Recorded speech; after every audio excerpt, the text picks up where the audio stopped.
Gospod Calosso.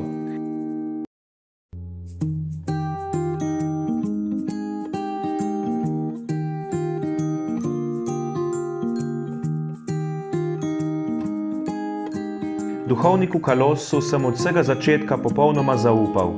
Pripovedoval sem mu, kaj delam, kaj govorim, zaupal sem mu celo svoje misli, tako mi je lahko prav svetoval. Prvič sem se počutil varnega, saj sem imel vodnika in dušnega prijatelja. Do tedaj sem namreč živel precej telesno, skorajda kot stroj, ki dela, ne da bi vedel zakaj.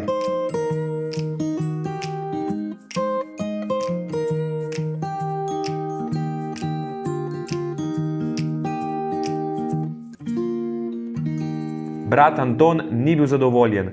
Nekega dne je odločno rekel materi: "Jaz sem velik in močan, pa nisem nikoli potreboval knjig."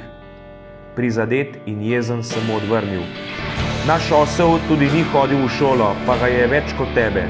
Ob teh besedah je pobesnel. Mama je bila potrta, jaz sem jokal. Ko je gospod Calosso zvedel, kaj se mi je zgodilo, mi je rekel: "Janez, preseli se k meni."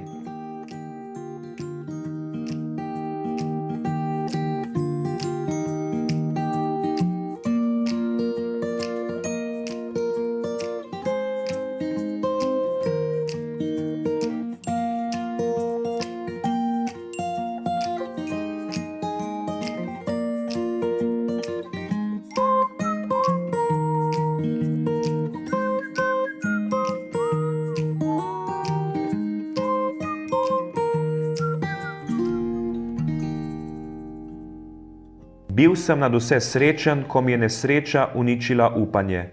Gospoda je zadela možganska kap.